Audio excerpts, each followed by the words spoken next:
As y'all heard, Bungie is giving us another weekend to beat contest mode of Sundered Doctrine because of PSN being down during the contest for 14 hours. So I wanted to put together some tips and tricks to help players beat contest mode this time around.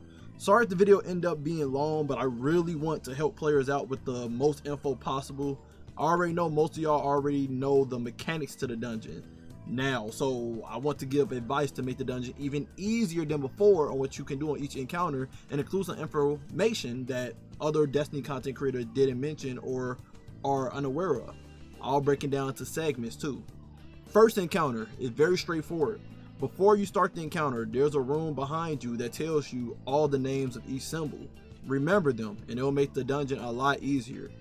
They're the same symbols in Val Disciple Raid against Rogue, so if you want to get some practice in with those symbols before contest mode comes back, go run that raid a few times to get a feel for them. Reason why it's good to remember these symbols, not only is it good for callouts and communication with your team, but also this dungeon has one cool key feature about it that is amazing. I want to give Bungie their W for it. This dungeon is very lore accurate, and what I mean by that is that you can solve the mechanics in the dungeon simply by knowing the lore of the game and the names / meanings of the symbols. In the first encounter, there's 3 symbols on the wall that the light shoots at to start the encounter, telling a sentence. The sentence may say, "Traveler gifts light." The sentence will always be a noun, a verb, and then another noun. That's telling a true sentence based on the lore of the game. Taking y'all back to English class with that one. So, when the encounter starts, one of the symbols will go blank. For example purposes, I'll create a fake sentence. It'll say Guardian blank Traveler. Knowing your lore and what I just said about noun, verb, noun, it's obvious that the symbol missing in the middle is worship. The Guardian worship Traveler.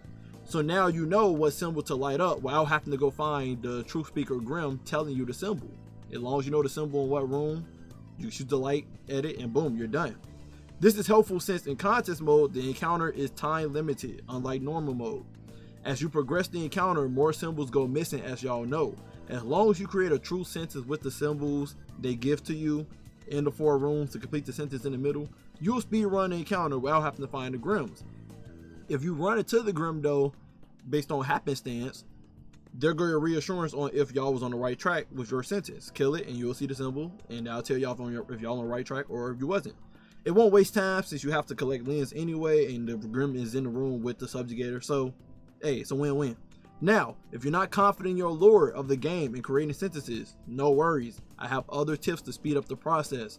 If you're a hunter, purposely use Void build. If you're not a hunter, use the new exotic shotgun, Slayer's Fame, or use Wish Ender bow. We will be abusing the True Sight buff. True Sight gives you wall hacks for 4 seconds. With that 4 seconds, you can easily track down which room Truth Speaker Grim is in without running around haphazardly in each room. Get True Sight in the middle room from killing the enemies, which is the husk, be careful, and do a quick sweep to see if you see any enemy flapping their wings in one of the rooms. If you see the enemy's wings flapping in one room, then you know that's the Truth Speaker is in there. I did that for my team, and it made it a lot quicker for us to complete the encounters. Went straight to the room, killed the Grim, went on about our business. Survivability and crowd control is everything in contest mode. So make sure you're playing life at all times, but also killing ass as quick as possible. Best build for Hunter in my opinion is our Void build with Gear Falcon, since volatile rounds is great for ad control and weakens now with the artifact this season. Plus, we go invisible whenever we want. Got Devour for health, and if you're rocking a weapon with Repulsor Brace, then you get an Overshield as well. Stack up Devour, Void Overshield, finisher moves, and you're living for a long time. You're killing people. You should be laugh will never die. Hunters can also run Strand with how powerful it is this season as well with the artifact. And you got your Shadow Clones for survivability. Titans should use their Consecration build on Prismatic. Like, come on, this is y'all go to. Or just use your powerful Arc build this season. Warlocks can't go wrong with any build here, to be honest. Void Devour keeps them alive. Strand handles ad control easily. Solar Restoration ×2 for survivability. Stasis Warlock can lock down the enemies with Rhyme Coat with Frost Armor buff now. Stand on longer and damage resist. Keep your lives easily. Prismatic is broken on every class. Yeah, okay, yeah. Arc is probably the least survivability for them, but it's possible. Chaos Reach is really strong right now, and I think the damage is bug still, so yeah. By the way, I hope Bungie don't fix certain bugs before the contest mode retry, so we all have equal opportunity just like other platforms had during contest mode, but I digress. Last tip for this encounter that's very important that some players still don't know and forget about sometimes. Strand and Stasis Subjugators take bonus damage to their element. It's like an enemy that has a Strand shield on. If you shoot them with Strand, the shield blows up, it does bonus damage. Only difference is Subjugators, they don't have a shield that blows up, they just take the extra damage. So if you shoot Stasis damage at a Stasis Subjugator, he will take bonus damage and die quicker. If you shoot Strand at a Strand Subjugator, it will die quicker. So me personally, I had a Strand heavy GL on Cataphract to kill the Subjugator in my room quicker because a Strand Subjugator spawned in that room. Then I used the Stasis Rocket Sidearm Tenacious to freeze and kill the Stasis Subjugator quick. That's why it sucks Microcosm is bugged right now, because it does double the damage to them because they treat it as shielded enemies always, and they don't have a shield to break, so always doing bonus damage to them. But on that important note, the Subjugators are the only problems in the first encounter, but they aren't mini bosses, meaning they can be blinded, disoriented, suppressed, suspended, and frozen. So take advantage of that so you can kill them quickly without them ever being able to fight back. Use a disorienting grenade launcher if you have to. Will keep them stun locked forever, and you can just kill them slowly but surely. I don't know why players don't use disorienting grenades more often in the game. They're very powerful in utility, but hey, it is what it is. Just be careful. Bungie did code the AI in contest mode differently compared to the regular game difficult content. They move differently, okay? You can blind them and they'll still shoot you sometimes for some reason. They'll run behind cover when you blind them, even though they're supposed to be blind. They can't see how they're running behind cover immediately. They'll shoot you without even looking at you. They're not looking at you, but somehow they're shooting you from a 90-degree angle. It makes no sense. It's weird and bad coding, but hey, it's Bungie, okay? Second encounter, which is the most important encounter that people get players get stuck on, the Zodic lock set boss. Zodic lock set boss. Again, I'm assuming y'all already know how to do the mechanics because of other content creators posting it already, or you doing normal mode already. So I'm only going to give tips for this boss encounter, not how to do it. I'm not going to lie, once you understand the mechanics, this boss is very easy, like dumb easy. The only issue is damage check on this boss, but I'm here to help with that easily with the knowledge I know, testing I did, and research I did. Quick rundown of the mechanic. There's 4 bosses, 2 locks on the left, 2 locks on the right. They have 1 health bar, but the 2 locks on the left share damage and the 2 locks on the right share damage, meaning you can do double the damage situations if you can hit both at the same time. I'll get back to that shortly. How the boss fight work is there are 4 wheels, and the wheels got to be dealt with from right to left. Your job is to get the first 3 wheels on stop and the last wheel furthest to the left on kill to start DPS phase. DPS phase lasts for 60 seconds if you do this correctly. But here's the catch. Just because you set the wheel on stop and kill for the 4 pictures in the middle doesn't dictate the situation in the room, nor does it concrete the DPS phase phenomenon. As y'all know, the locks look at wheels from left to right. In case you didn't know, that's what they do. Look, I didn't say set, I said look, meaning if the first lock on the left looks at the wheel on the furthest left and it's on hive at that moment, it will produce an ogre. Doesn't matter if it turned for a setting, a picture, it will spawn the wheel scenario. If you're confused, let me break it down even further, step by step, with my bad art drawing, okay? So, like I said, you got the locks. Lock 1, lock 2, lock 3, and lock 4. And then you got wheel 1, wheel 2, wheel 3, wheel 4. Each of these wheels correspond with that lock, okay? At the start of encounter, you will always start at lock number 4. Lock number 4 starts the encounter. Every other wheel will be blank at the moment. They will be blank. So you don't have to worry about setting them or anything because they will be blank. It doesn't matter if one looks at one. It doesn't matter. Nothing will happen because there's no symbol there. It's blank. Nothing will happen. No event will happen for you. But your job at the very beginning is to make sure that 4 has stop on it before the bar gets to 75%.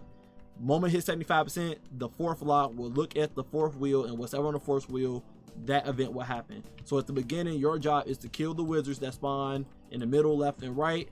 Get those and make sure whatever amount you need for the 4th wheel to get it on stop, get it on stop.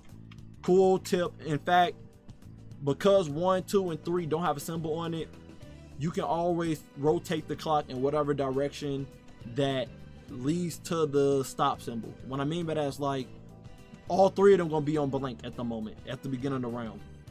But if you see stop is to the right, one space to the right of 3 from the blank, you can shoot the pyramid above the wheel, right? And make sure that it's turning in clock position towards the stop symbol, right? When you get done doing the 4th lock over here, and it gets to the 3rd lock sequence, every wheel from 1 to 3 will move to whatever direction that the wheel is spinning on the wheel by 1. So that's a way to get ahead of the game to get to stop on those wheels. If the stop is on the right side of 3, then you want to make sure that the wheel is spinning to clockwise on the wheel, so when you do get to the 3rd lock set picture on this progress, it will already skip 1 over to that direction. Some people didn't mention that. That's how you get ahead of the game. Now that you're on the 3rd set and this picture already been filled and it hit stop, no hive will spawn out because you did the 4th wheel first. No ass will spawn out, making you safe. Okay. Now your job is to try to make sure that wheel number 1 is on something that you can deal with at the moment. It won't make the picture in the middle because you ain't on that yet. It won't make the picture under him yet. But how the locks work is left to right. So the pictures get taken from right to left. So the next picture is going to be number 3, right? Number 3 is going to be the next picture. When this lock look at number 3, it will set it for this picture. But 1 to 4 from left to right is still going to look in the exact same order. Just like when the round started, 1 looked at this first, and then 2 looked at 2, and then 3 looked at 3, and then 4 looked at 4, based on each 25% on that lock progression bar on top of your screen, right? They do that every time there's a new bar to pop up. So when this fills up and you're on the 3rd set picture now, and these got pictures on their wheel now for it to start, you have to make sure 1 is on something favorable for you, because when the lock 1 look at 1 wheel, it will cause that scenario to happen. So if the 1 wheel is on high and 1 look at it, ogres will spawn. It doesn't matter if y'all on the 3rd picture. It doesn't matter. It doesn't matter. It's still gonna make that scenario, and that's what people be forgetting about. If 2 looks at 2 and it's on freaking commune, the 2nd lock will start shooting at you. It doesn't matter if it's on this picture moment at that moment. It doesn't matter. But if you have 1 on stop already and you have 2 on stop already, guess what? When 1 look at this, no enemies will spawn. When 2 look at this, no enemies will spawn. So your job is to try to make sure as soon as possible that you get the goddamn wheels on stop at that moment for you. That's what you want to do. Also, when a lock says looking for a new key, something along those lines, it will make 1 of these wheels change the spot randomly. It may change by 2, it may change by 1. It doesn't matter if you already finished the picture on 1 of these. It doesn't matter. It will change 1 of the wheels by 1, and it's your job to look at every wheel non-stop so that you can change it back to stop. Because even though wheel 4 is done, when lock set 4 get to its progress on the bar for its turn to look, it's still going to look at the 4th wheel. And if that 4th wheel is not on stop anymore, it will cause that event to happen, even though this picture right here is done. It doesn't matter if this picture right here is done, it's already set on stop. This thing will still look at wheel number 4 when this is time to look at it, and based on whatever wheel 4 is on, that's what it's gonna do. The whole purpose of having the pictures here is based on what you have in these pictures, determine what's gonna happen during the DPS phase. So your job is to make sure all these wheels stay exactly the same as stop before you put kill right here on the last wheel. When you put kill on the last wheel while you're doing DPS, if all of these still says stop because you made sure you micromanaged it the whole time, guess what? While you're doing DPS, no hive, no enemies will spawn, no ogres, no knights, no nothing. Okay, you can do this whole boss encounter without any ogre spawning and any knight spawning, except the one that spawns at the beginning automatically. The regular enemies, they just spawn normally, right? But you can handle them. But you can do this whole encounter without any ogres and knight spawning. You can purposely make it that 2 and 1 have commune on it early before it's their time to pick their picture, of course. But you can make sure that, like, hey, if you're done with the 4th picture and we on the 3rd picture right now, and you like, oh crap, I know the second lock finna look at number 2 and it's on half right now, you can personally hit this with 1 and just put it on commune. So when 2 look at it, you can just shoot the little bees out the sky, break them. It ain't gonna put no picture here because it's not this lock time to set in this picture, and you protect your team from any like bad situations. Now RNG will hold you sometimes. Sometimes you may have to deal with ogre. Sometimes you may have to deal with a knight. But you know, it's better being able to control the situation better compared to just randomly happening and you don't understand what's going on. That's how you handle that and micromanage that. Always keep 1 knowledge pickup from the wizards. Always make sure it's 1 in your back pocket, so when one of the wheels change, you can immediately go to it and duck it in immediately. Now, DPS tips that most don't know and will take your damage on this boss over the top, and you won't be struggling with ammo anymore. Keep in mind, any damage you do in normal mode will be roughly cut in half in contest mode. So if you're doing 200k damage with Super Simulant in normal mode, you will be doing 100k in contest mode. So basically, if you can 1-phase this boss, you can 2-phase him in contest mode. First, let's touch on particle reconstruction in the artifact. Particle reconstruction is not a universal debuff. I repeat, it's not a universal debuff, meaning it can stack with other debuffs in the game. Another thing is, it's only a debuff for fusion rifles and linear fusion rifles. If you shoot a different weapon type at an enemy that is affected by particle reconstruction, it will not take bonus damage. Particle reconstruction debuff at max stacks is 27.6% debuff. If you stack that with a 15% weakened debuff effect, that number goes up to 46.76% debuff. Now, I bet you're wondering, wow, okay, well, if that's the case, what if I stack that with a 30% debuff in the game like Tether? It'll actually drop the debuff effect for some reason. I don't know why, but it drops it sadly. If you use Tether on an enemy and shoot it with particle reconstruction, the max debuff will be 26.77%, which is less than the debuff particle reconstruction does on its own, which is 27.6%, like I said earlier. So basically this season, Tether isn't the best debuff option for DPS.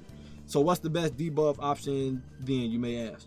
Well, 15% weaken and particle reconstruction stacks and gives you 46.76% debuff. Then all you need is a fusion rifle or a linear fusion rifle that can apply both at once, right? Now, some may say Withering Gaze, but the time it takes to proc and reproc isn't efficient enough. But the amazing thing about this season is we have Void Artifact mods, and 2 of the mods apply weaken for us in Tangent. Volatile Marksman gives us Volatile Round for precision hits, and Maligned Harvest give us a weakening burst for triggering volatile rounds. Well, triggering volatile. Meaning, if we use a Void Linear Fusion Rifle, we'll always have a 46.76 debuff % on bosses for fusion rifles and linear fusion rifles. Doom Petitioner. The team comp would be 1 person on Doom Petitioner and the rest of the team on the Queen Breaker or Super Simulant. Sadly, the lock set boss is bugged right now and isn't taking precision damage despite showing precision numbers. So this strat can't work right now because Doom Petitioner will be doing body shot damage, which is terrible. The only linear that does good body shot damage is Super Simulant. Hopefully they fix that before contest mode again so that this can be utilized and make that ball super easy. But I digress on that cool fact. Plan B it is. Plan B is the new strat everyone been talking about, and I believe I came up with a good strat alternative for it for each class.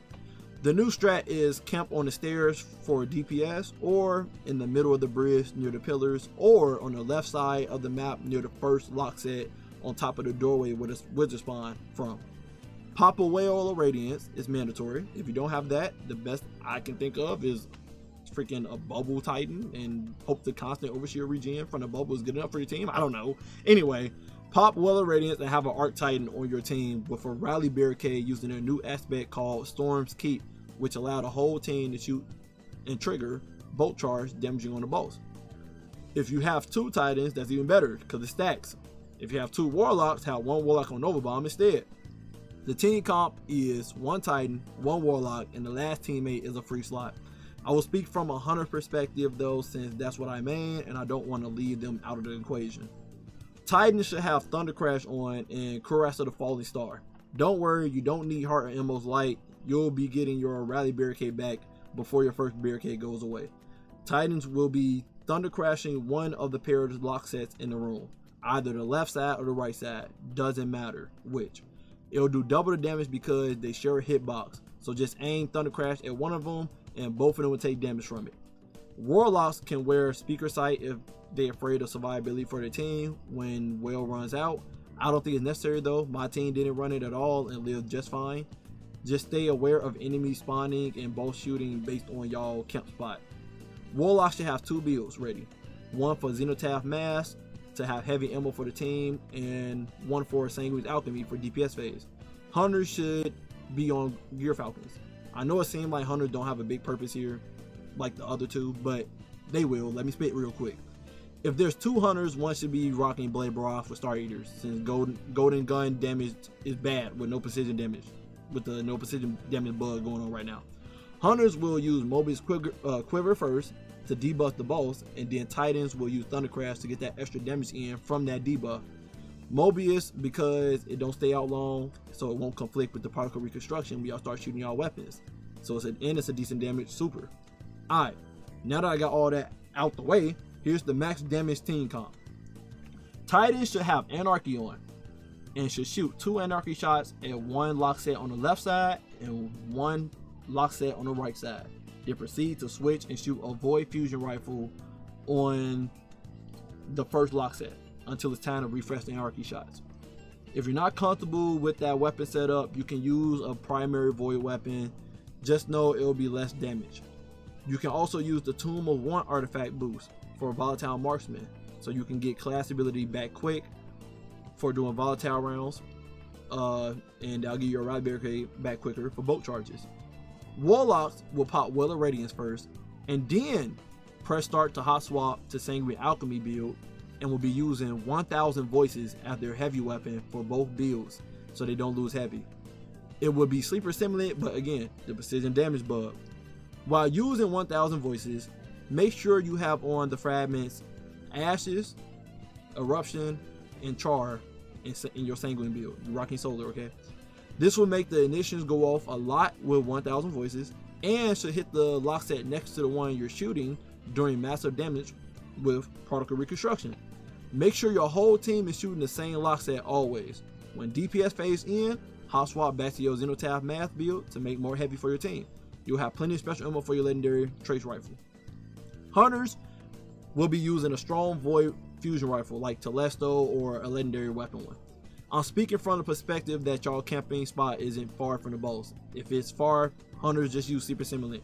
Anyway, while using the Void Fusion Rifle, Hunters will make sure they have volatile rounds always, which is easy with Gear Falcons and Vanishing Step aspect. Have the Void Artifact mod on that I mentioned earlier so that the boss is forever debuffed with 46.76% by you for your team, since all of you all is rocking fusion rifles. Also, activate Tomb of One so you can get Vanishing Step back quick for your constant volatile rounds, but also activate a tonic. Yeah, y'all didn't see that one coming. Activate a tonic called Tonic of Weakening Void that make your Void special weapons do extra damage while you have Devourer on. Every extra damage matters. Yes, it still works, guys. It still works. You're free to use any heavy you want. Sleeper Simulant still does great damage, 1k voices, or you can keep the Void Weakening up for your team by using a Void Heavy GL for your damage like Edge Transit. With this team comp, you have a 46.76% debuff always, 25% buff from the Well of Radiance, bolt charges going off, ignitions and scorch going off, volatile going off, joke going off with the artifact mod, defibrillating blast from the artifact, flash over should be on as well for the artifact, so bolt charge do even more damage. Anarchy doing tick damage always, Titans and Hunters doing the Thunder Crash and Tether combo, and to top it all off, you should have 3 surges in your leg piece for that extra 17% damage for your weapons, right? Titans should have 2 arc surges and 1 void surge on. Warlock should have 3 solar surges on, and then Hunters should have 3 void surges on. Now remember, this is all for DPS. If need be, run a hot swap build. Recuperation and better already in the leg mod is very essential for survival in contest mode and resist mods and chest piece for ad control and whatnot. Hunters, you can use any goddamn gun with repulsor brace since you're rocking your void build, keep overshields on you, etc. Last but not least, the last encounter. The tips I have for this encounter is similar to the first encounter with knowing the lore of the game, knowing what sentences are correct with the symbols. Assuming y'all already know the mechanic, burn the sentence that's a lie as in make them 3 symbols glow, and protect the sentence that's the truth as in make the 3 symbols not glow. Have an ad control survivability build on for the mechanics, and when boss DPS starts and you're hiding behind a wall from the fire, hot swap to your DPS build. The team comp in this room is 1 person on Divinity and everyone else is on the Queen Breaker or Super Simulant for DPS. Queen Breaker with the Catalyst would be even more damage while I have to worry about reloading. Have DPS supers on like Thundercrash, Celestial Gold, Celestial, Nighthawk with Golden Gun, Nova Bomb, etc.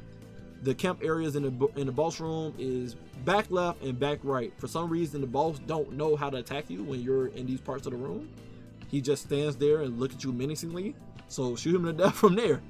Only issue is sometimes he don't run to you immediately during DPS phase when you're in these spots. So you waste your time doing DPS. But if he do come to you, this is an easy 2-phase boss. Use Well of Radiance, Titan Bolt Charge, and you're set. Also, Divinity stacks with Particle Reconstruction too. So you can do Divinity, Particle Reconstruction, and a 15% weakening all together. As you can see with one of the parts in my footage in the background, you may have to slow it down for yourself on YouTube. Divinity and Queen Breaker was doing about 79k per shot with Queen Breaker for me. With Queen Breaker for me per shot. When I mean with 3 bursts, so each burst was doing 79k, which is a lot, right? And then when I threw my smoke at the boss to weaken him, when the boss was standing in my smoke, it jumped to 85k. He had stepped in it, it did 85k, and then he jumped back, it stopped doing it, but he jumped right back in it and then did another 85k within my burst for the Queen Breaker, right? In this footage, I only had 2 Arc Surges on, so it can be even higher than that in normal mode.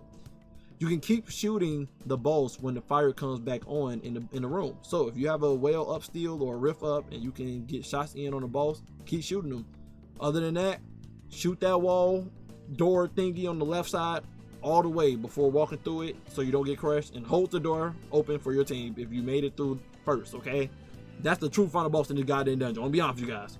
Also always remember to shoot the husk in their crit spots so explosives don't spawn from their bodies. If not, remember to shoot the explosions when it spawn out their bodies. It does a lot of damage. Also shoot threadlings during this encounter, or just backpedal high in the air so they don't hit you, and call it out to your teammates, or the threadlings will hit your teammates. That's about it. Again, sorry if this video was long. I wanted to rush out as much info as I could to help players be able to beat contest mode this time around. Love and appreciate you all as always. Hope I helped anyone with this video. Let me know in the comments down below. Drop down below some more tips and tricks for people before contest mode come out so they can watch the video and know what to do and they can beat it this time around. Even some deals for people, doesn't matter what class. Help people out. I done seen people talking about they couldn't beat it, the ass are too tough, and the DPS checks is bothering them and stuff. Drop info in the comment section to help people out. Let's be positive with the community around here. Good luck with completing y'all contest mode. And until next time, stay up.